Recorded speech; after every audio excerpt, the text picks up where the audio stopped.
ये जो कहते हैं ना भजन में मन नहीं लगता, पवित्रता चाहिए। अब ऐसे पशु की तरह शौच हो लिए, उठे चल दिए, ऐसे नहीं। पवित्रता, शौचाचार का निर्वाह कीजिए। मिट्टी जल आदि से बाह्य शरीर की पवित्रता और छल कपट के त्याग से भीतर की पवित्रता बढ़ती है।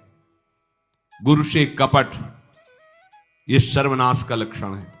अगर तुम में कोई दोष है, गुरुदेव पूछ रहे हैं, तुमने ऐसा अक्षरशः जैसा हृदय में वैसा बोल दे जी, अब चाहे दंड दो चाहे क्षमा करो, ये आपका विषय, पर सत्य बात यह कि मेरे हृदय में ऐसी पाप वृत्ति थी, मैंने ऐसा किया या ऐसा करने का हमारे संकल्प बन रहा है। गुरु से कपट नहीं। अंदर कपट रखोगे मन मलिन हो जाएगा, भाग जाओगे, माया घसीट ले जाएगी। हृदय में कुछ और चल रहा है, वाणी से कुछ और बोल रहे हो, आचरण में कुछ और है, ये दुष्ट पुरुष का लक्षण है। साधु पुरुष का जो वाणी में वही, हृदय में वही, आचरण में है, तीनों की मिलान है, वही साधु है, वही उपासक है, वही भक्त है, जिसकी तीनों एक हो। वाणी से जो बोला वही हृदय में है, जो हृदय में वही आचरण में है। यहां वाणी से कुछ बोल रहे, हृदय में कुछ चल रहा है, आचरण कुछ और बता रहे, ये ठीक नहीं। सरलता का तात्पर्य है मन, वचन और कर्म, ये तीनों एक होने चाहिए। अहिंसा, वाणी से शरीर से किसी को भी कष्ट ना पहुंचे, ऐसी अंदर धारणा रखो। वो अपने संकल्प विकल्प करके कष्ट भोगे, उसकी बात, हमारे द्वारा किसी को कष्ट ना पहुंचे, ये हमारी धारणा हो। सर्दी गर्मी सुख दुख आदि द्वंद्व हर्ष विषाद आदि जो है, इनको सहना सीखो। भगवान भी आदेश करते हैं, मात्रा स्पर्शास्तु कौन्ते शीतोष्ण सुख दुखदा आगमा पायनो अनित्यास्तास्तितिक्षस्व भारत। जो इनको सह जाता है वही परम पदवी को प्राप्त होता है। थोड़ी सी गर्मी आहा, थोड़ी सी सर्दी आहा, पूरे जीवन गर्मी। पैर की त्वचा ऐसी हो गई थी कि बंबूल का कांटा टूट जाता था, घुसता नहीं था। जीवन में कभी पादुका ही नहीं, तो चमड़ी इतनी मोटी हो गई थी पैरों की। सर्दी गर्मी जैसा आप इसको, आप देखो यहां आप कौन सा स्वेटर पहनते हैं, जीवन में कभी नहीं। सर्दी में क्या होता है, यहां ये त्वचा नहीं क्या, हमें तो लगता है काफी सुकोमल अन्य अंगों से यहां की त्वचा है, कपोल, नासिका, नेत्र आदि। यहां क्या पहनते हो सर्दी में, क्या बिगड़ जाता है? क्योंकि अभ्यास है, गर्भ के बाद निकलने के बाद यहां कुछ ढका ही नहीं, यहां कुछ नहीं ढका, तो पूरे जीवन ढकने की जरूरत नहीं।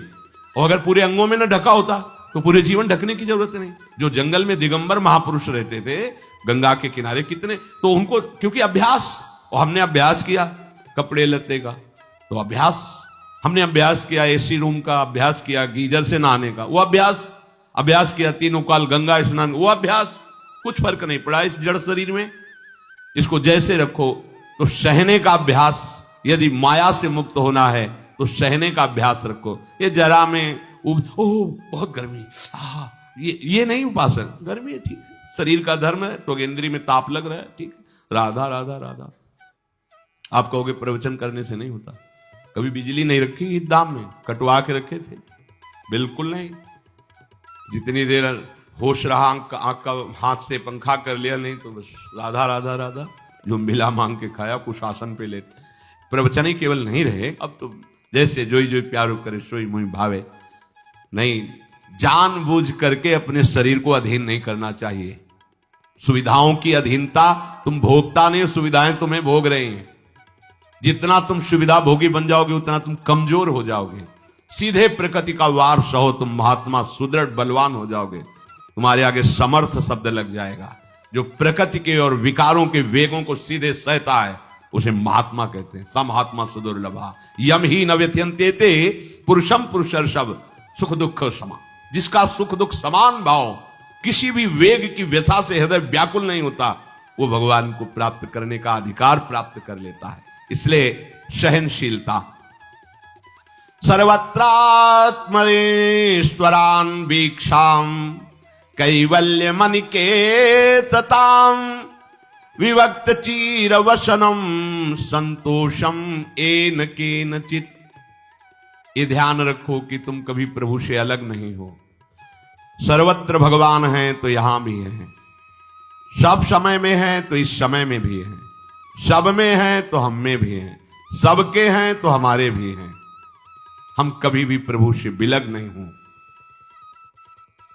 एकांत सेवन तुम्हारा स्वभाव बन जाना चाहिए। चाहे जो हो, थोड़े समय के लिए तो एकांत बैठो।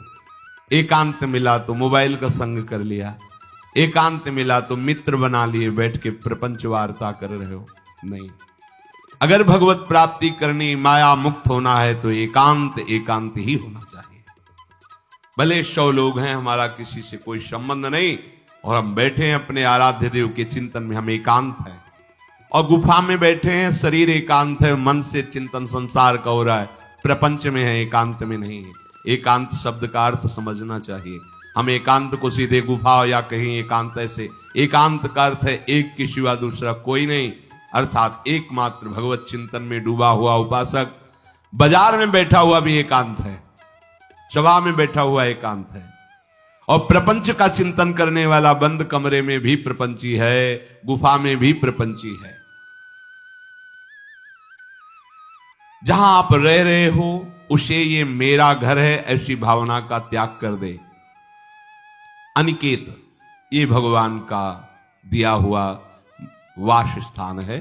कुछ समय के लिए इसमें शरीर निर्वाह कर रहे हैं, ये भी छूटेगा और ये भी छूटेगा। जैसे स्टेशन में बैठा आदमी आराम से, पर वो बैठा इंतजार कर रहा है कि कब हमारी गाड़ी आवे और उस पर हम यात्रा करें।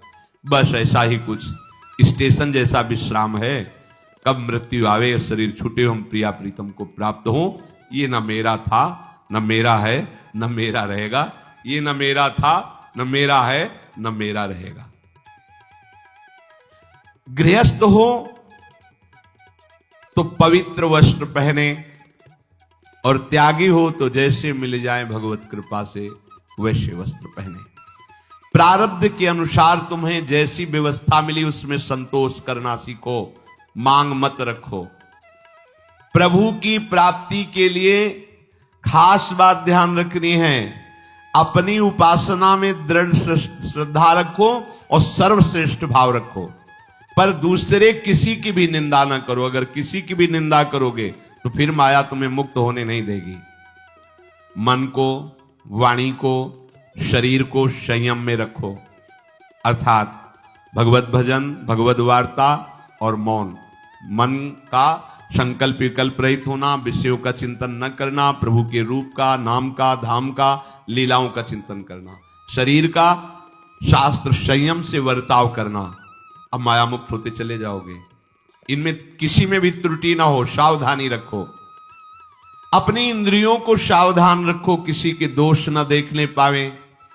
कोई गलत चेष्टा देखेंगी तो ये भी गलत करने के लिए तैयार हो जाएंगी।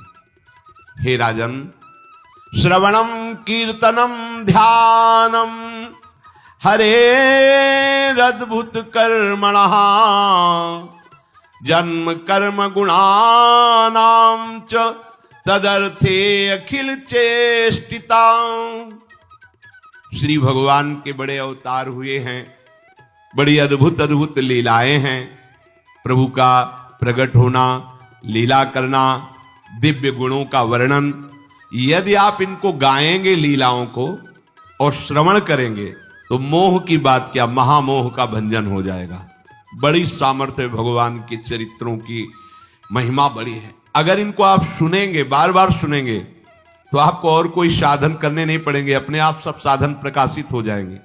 जहां कहीं कभी भी किसी का उद्धार की बात आई है तो वो भगवत चरित्र सुनने से ही आई है। शरणागति श्रवण से ही प्रारंभ होती है, भक्ति भी श्रवण से ही प्रारंभ होती है, पूर्णता भी श्रवण से ही होती है। श्रवण सुजस सुनी आयऊ, और श्रवणम कीर्तनम स्मरणम। पहला श्रवण, खूब भगवत चर्चा सुनने का स्वभाव बना लेना चाहिए। पर देखा जाता है कि 20 वर्ष भगवत चर्चा सुनने पर रंग नहीं आता, क्योंकि ये तो बना लिया स्वभाव कि जहां भी कथा हो रही सुन रहे, और बाद में निकले तो बख्शते वो किसी को नहीं, सबकी निंदा करते हैं। बस किसी एक की प्रशंसा, एक की निंदा, तुम्हारा सारा का सारा सत्संग बेकार हो गया। अगर सत्संग को सुरक्षित रखना है तो ना किसी की स्तुति, ना किसी की निंदा, जो सुना है उसको अपने जीवन में मनन करते हुए उतारे। प्रभु की लीलाओं का श्रवण और प्रभु के नाम का कीर्तन और प्रभु के रूप का ध्यान, ये तीन बातें बहुत जल्दी भगवत प्रेम प्रकट कर देती हैं। ये तीन बातें बहुत जल्दी भगवत प्रेम प्रकट कर देती हैं। प्रभु के अवतार लीला चरित्रों का खूब गायन करे, खूब श्रवण करे। भगवान की अवतार लीलाएं भी हैं और प्रभु की प्रेममय निकुंज लीलाएं भी हैं। तो अगर आपका निकुंज लीला में प्रवेश नहीं है तो प्रथम सुने भागवत, भक्त मुख भगवद वाणी। भगवान के अवतारों का, भगवान की अवतार लीलाओं का श्रीमद् भागवत में खूब बढ़िया वर्णन है। पढ़ो, सुनो, क्या होगा इससे? मोह का नाश हो जाएगा। दूसरी बात, नाम कीर्तन, ये तो महान अमृत है। बिल्कुल विश्वास कर लो, नाम कीर्तन अमृत है। ताली बजा के, मंजीरा बजा के, ढोल बजा करके, नाच करके, जैसे बने, अकेले चार लोग जैसे बने, नाम संकीर्तनम यस्य सर्व पाप प्रणाशनम। देखो, भगवत चर्चा ने महामोह का नाश कर दिया और भगवान नाम कीर्तन ने सब पापों का नाश कर दिया। नाम संकीर्तनम यस्य सर्व पाप, सर्व पीछे बीच में जो भी जमा संचित क्रिम सबको भस्म करने की सामर्थ्य नाम कीर्तन। ये जो राधा राधा आप बोलते हैं, बहुत अमृत है, बहुत अमृत। और प्रभु के रूप का ध्यान, ये तीन बातें बहुत जल्दी माया मुक्त कर देंगे, आपको भगवत प्राप्ति करा देंगे। प्रभु के रूप के ध्यान के लिए ही दिव्य श्यामा श्याम ने बिहारी जी का रूप धारण किया। ये किसी मूर्तिकार की रचना नहीं है। श्री राधा रमण जी सरकार, राधा वल्लभ लाल जी महाराज, श्री बांके बिहारी लाल जी महाराज, ये साक्षात प्रगट ठाकुर है। प्रिया प्रीतम हमारी दृष्टि में सामर्थ्य नहीं कि देख सके, वो तो हरिवंश नेत्रों से देखे जाते हैं। निकष कुंज ठाड़े भय भुजा परस्पर अंश, श्री राधा वल्लभ मुख कमल निरख नयन हरिवंश। हरिवंश नेत्र प्रकट हो जाएंगे, आश्रित जन हो, चिंता की बात नहीं। पर ये जो रूप प्रकट है, इसके ध्यान में तो तुम्हें कोई श्रम नहीं करना। बिहारी जी महाराज, राधा वल्लभ जी महाराज, राधा रमण जी महाराज, भर नेत्र देखो और अपने नेत्र के कैमरा से खींच लो फोटो। अब आप फिर इधर देखो, उधर वैसे ही खड़े नजर आ रहे, वैसे मुस्कुराते हुए दिखाई दे हर समय। और ये आदेश कर रहे हैं हरिवंश महाप्रभु, सब सोहित निष्काम मति, श्री वृंदावन विश्राम, श्री राधा वल्लभ लाल को हृदय ध्यान, मुख नाम। राधा वल्लभ लाल का ध्यान करो और राधा वल्लभ श्री हरिवंश बोलो तो तुम्हारी मति निष्काम हो जाएगी, तुम्हें अखंड वृंदावन वास मिल जाएगा। प्यारे जो तुम्हें प्यारे लगने लगेंगे। ये तीन बातें आपको निश्चित भगवत प्राप्ति करा देंगे। इष्टम दत्तम तपोजप्तम वृत्तम यच्चात्मनः प्रियम, दारान श्रुतान गृहान प्राणान यत् परस्मै निवेदनम। जो भी तुम्हारे द्वारा यज्ञ दान तप अथवा जप सदाचार, ये सब प्रभु को अर्पित कर दो, अविनाशी हो जाएगा। प्रभु को अर्पित कर दो जो भी तुम्हारे द्वारा होता है। हे प्रियालाल, आपकी प्रसन्नता के लिए फिर दोबारा कह रहे हैं, स्त्री पुत्र घर जीवन और अपने प्राणों का मोह त्याग करके, प्राणों का मोह त्याग कर। यहां पूरा समाज वैसे ही सब बैठा है हृदय में। देखो, जिस मार्ग में चलना उसे समझो। अंदर से केवल प्रिया प्रीतम में ही हमारी अहमता ममता होनी चाहिए। प्रभु सच्चिदानंद श्री कृष्ण चंद्र जी को अपना प्राण प्रीतम मानने के लिए ये जितनी जगह आप अपनापन किए हैं समेटना पड़ेगा। सबकी ममता ताग बटोरी, मम पद मन ही बांध बरडोरी। लाडली लाल के लाडले तो कोई बिरले दिखाई देते हैं, प्रिया प्रीतम के जन तो कोई बिरले दिखाई देते हैं। नहीं धन बल, परिवार बल, बुद्धि बल, वही घसल करके चले जाते हैं। अरे यहां तप बल भी काम नहीं करता, और बल तो जाने दो। यहां हारे को हरे नाम, हार गए, गले पड़ गए। गले पड़ जाओ, बढ़िया, इसी जन्म में कल्याण हो जाएगा। गले पड़ जाने का मतलब, जैसे कोई गले पड़ रहा हो तो उसका मतलब समझते हो? मारो, पीटो, गाली दो, भगाओ, नहीं भागे, वो गले पड़ गए। बोले अब क्या करें, गले ही पड़ गए, आप क्या करें। ऐसे ही पूज्य श्री स्वामी राम सुखदास जी महाराज कहते, श्री कृष्ण के गले पड़ जाओ भैया, इसी जन्म में तुम्हारा कल्याण हो, भगवान के गले पड़ जाओ। गले आप तो जैसे भी अब आपके हैं, अब तो हम खूब अल्लाह मचा कहेंगे कि राधा वल्लभ लाल के, तुम्हें अपनी इज्जत बचा लियो तो सुधार लो हमें, समझ गए, ये गले पड़ ला। हाउ कहावत, लंबा तिलक लगाएंगे और जय राधा वल्लभ लाल की बोलेंगे, और आपके लायक तो हम हैं नहीं। अब आपको अपने लायक बनाना कि आपका दास कैसा होता है, तो आपको बनाने के लिए कोई मशीन की जरूरत नहीं, आप ऐसे बना दोगे, बना देना। अब आपके गले पड़ गए, आप ही हमारी इज्जत हो, आप ही हमारे जीवन हो, अपनी इज्जत संभालनी हो तो हमें संभाल लेना। वो संभाल लेते हैं, वो मच्छर को ब्रह्मा बना देते हैं, घोर पापी को ब्रह्म ऋषि बना देते हैं, उनके लिए कोई दुर्लभ बात नहीं। पर जब तक अहंकार है तब तक उनकी तरफ से ये प्रोसेस शुरू नहीं होता। जब हार गया और गले पड़ गए, फिर वो बड़े बड़े महात्माओं के द्वारा भी बंदनी हो जाते हैं। यदि इसी जन्म में भगवत प्राप्ति करनी है तो ये काम तो आपको बड़ी जल्दी कर लेना है। जहां जहां हमारी ममता है उसे प्रभु के चरणों में लगानी ही पड़ेगी। चूक करोगे, वही ममता की डोर मन को घसीट लेगी और अब अगले जन्म का विधान बना देगी। यदि आपको इसी जन्म में भगवत प्राप्ति करनी है तो सबकी ममता ताग बटोरी, मम पद मन ही बांधी बरडोरी। एवं कृष्णात्मनाथेषु मनुष्येषु च सौहृदम परिचर्यां चोभयत्र महत्सु नृषु साधुषु। और ये सब सहजता पूर्वक तब हो जाएगा जब किसी संत महापुरुष का आश्रय ले लोगे।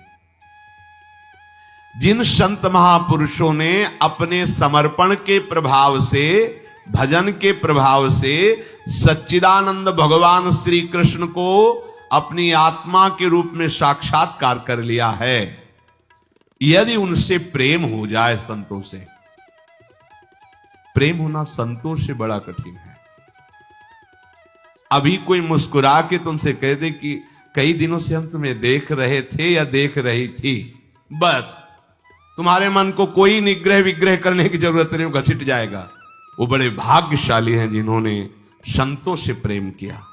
यहां कह रहे हैं ये जितनी बातें बताई गई, दया, तितिक्षा, मौन, मनोनिग्रह, इंद्रिय निग्रह, परिवार की ममता का त्याग, भगवान से अपनापन, भागवत धर्म का प्रादुर्भाव होना, ये एक साथ सब हो जाएंगे केवल तुम्हें गुरु चरणों से प्रेम हो जाए, संत चरणों से प्रेम हो जाए, क्योंकि उन्होंने सच्चिदानंद स्वरूप भगवान कृष्ण को अपने प्रेम बल से अधीन कर लिया है। यदि परोपकारी संत जनों से हमारी प्रीति हो जाए तो हमारा स्वभाव बदल जाएगा। संतों से प्रीति है, ये तुम्हारे स्वभाव से परिचय मिलेगा। क्या? परस्परानुकथनम पावनम भगवद्यशः मिथो रतिर्मिथस्तुष्टिर निवृत्तिर्मिथयात्मनः। जब संतों से प्रेम हो जाता है तो स्वभाव बन जाता है क्या? भगवत चर्चा करने का। अपने लोग जब नई अवस्था में तो भिक्षा के लिए चले और आगे संत मिल गए, 2-2, 3-3 घंटे धूप में खड़े भगवत चर्चा हो, नीचे धूल जल रही, ऊपर से सूर्य ताप है और खड़े 2-2, 3-3 घंटे चर्चा हो। शाम की किसी बात पर छिड़ गई तो ये शास्त्र 12-1 रात्रि के बज रहे, वो प्रसंग पूरा और उसका निर्णय, रात दिन उसी की चर्चा। स्वभाव बदल जाएगा, कुछ और अच्छा नहीं लगेगा। परस्परानुकथनम पावनम भगवद्यशः, परम पवित्र करने वाले भगवान की बातें वो परस्पर करने लगते हैं। यदि संतों से प्रेम नहीं तो जहां दो मिलेंगे वहां संसार की वार्ता होगी। संत प्रेमी जब मिलेगा तो भगवत चर्चा होगी। ये पहचान है परस्परानुकथनम पावनम भगवद्यशः। आपस में इकट्ठे होकर नाम कीर्तन करना, भगवत चर्चा करना। पर मिथोरतिर, जो प्रपंची लोग हैं उनसे उनका संबंध नहीं होता। मिथस्तुष्टि, जो भोगी लोग भोगों में सुख प्राप्त करते हैं, उपासकों को उसमें नहीं। जब भगवत चर्चा होती तो ऐसी तृप्ति होती, 1 घंटा चर्चा हुई, आनंद मगन हो गए, आहा, आज हमें प्रभु का यश सुनने को मिला, आज भगवत भक्त का संग, हृदय पावन होने लगता है। आध्यात्मिक शांति का अनुभव उन्हीं उपासकों को होता है जो प्रपंच वार्ता न करके परस्परानुकथनम पावनम भगवत दिशा स्मरन्तः स्मारयन्तश्च मिथौघौघहरं हरिं भक्त्या संजातया भक्त्या बिभ्रत्युत्पुलकाम तनुम। अब वो जो संत प्रेमी उपासकों ने ये व्रत ले लिया कि प्रपंच चर्चा नहीं करेंगे, केवल भगवत चर्चा करेंगे, तो अब क्या हुआ? बोले राशि राशि पापों का नाश हो गया उनके। आहा, वो ऐसे श्री कृष्ण स्मरण में रम गए, दूसरों को श्री कृष्ण स्मरण कराना, स्वयं स्मरण में रमना। अब उनके हृदय में प्रभु से प्रेम का उदय हो गया। अब उनके हृदय में जब प्रेम उदय हुआ तो क्वचिद रुदन्त्यच्युत चिंतया क्वचित दशंति नंदन्ति वदन्त्यलौकिकाः नृत्यन्ति गायत्यनुशीलयन्त्यजं भवन्ति तूष्णीं परमेत्य निर्वृताः। उनके हृदय की विलक्षण दशा होने लगी। वो कभी ऐसी घोर चिंता में डूब गए कि इतना समय हो गया, अभी प्रियाजू का दर्शन नहीं हुआ, प्रियाजू हमसे बात नहीं किए, चिल्ला चिल्ला के रोना शुरू। शुद्ध नहीं, मैं कौन हूं, कहां बैठा हूं, ऐसे ये प्रेम उदय हुआ। अब वो चिल्ला चिल्ला के रोना शुरू कर दी। हाय, मैं किसके पास जाऊं, किससे पूछूं, कौन मुझे प्रियालाल से मिलाए, बस तड़पना शुरू। सोचते सोचते ऐसा रोना, बेशुद्ध स्थिति। उसी में देखते हैं, अरे प्रियालाल तो गलबैया दिए हुए जा रहे हैं। बस ऐसा स्फुरण हुआ कि वो आनंद मगन हो गए, एकदम मन प्रसन्न, तन प्रसन्न। अभी शोकित थे, अभी आनंदित हो गए। और वो इतने आनंद मगन हुए कि लोकातीत होकर बात करने लगे प्रिया जी से। कोई है नहीं सामने, दिखाई नहीं दे रहा अन्य को, लेकिन उनके सामने प्रियालाल उनसे बात कर रहे हैं। सुना सुना करके सुंदर सुंदर पदों का गायन कर रहे हैं, राग आलाप रहे हैं। और राग में कभी ऊंचा नीचा स्वर की बात नहीं है प्रियालाल के लिए। फिर इतने आनंद में भर गए कि नाचने लगे, झूम झूम करके नाच रहे। लोगों को लग रहा है कोई है नहीं सामने, कैसे ना, ओ प्रियालाल सामने। प्रियालाल को देख रहे, प्रियालाल को पद सुना रहे, प्रियालाल के सामने नाच रहे। और कभी कभी अरे वो तो हमें छोड़कर चले गए, फिर चिल्लाकर रोने लगते हैं, खोजने लगते हैं। कभी कभी अरे वो तो मुझे हृदय से लगाए हुए, एकदम शांत समाधिस्थ। ऐसी भाव दशाएं उसकी होने लगती है। तो जो इस प्रकार गुरु की शरण होकर उनकी आज्ञा पालन करते हुए, संत जनों से प्रीति रखते हुए, परस्पर भगवत चर्चा करते हुए, नाम कीर्तन करते हुए, भगवत रूप का ध्यान करते हुए, प्रतिपल प्रभु का चिंतन करते हैं, उनको इस दुरंत माया से पार होने के लिए कोई कठिनता नहीं, वो सहज में पार हो जाते हैं। और पार ही होना है, दूसरा कोई सूत्र नहीं है हमारे पास। कोई अब मंगल का रास्ता नहीं रह गया। ऐसी आग में जलना, जीते जी जल रहे हैं काम क्रोध की आग में, मरते समय मृत्यु, बार बार जन्म मरण, फिर प्रलय, फिर महाप्रलय, फिर जन्म मरण, कब तक चलता रहेगा? अब तो मनुष्य जन्म मिला है, वृंदावन मिल गया है, रसिकों का संग मिल गया, अब तो जीत जाओ बाजी। नहीं तो ध्रुवदास जी कहते हैं, बार बार तो बनत नहीं या संजोग अनूप, मानुष तन वृंदा विपिन रसिकन संग विरूप, अत्यंत उदार करुणा वरुणालय, स्वामिनी की चरणाश्रय, निरंतर नाम जप, चूको मत, लक्ष्य बना लो। इसी जन्म में हमें भगवत प्राप्ति करनी, ये दृढ़ निश्चय कर लो आप, कोई दूसरी बात नहीं।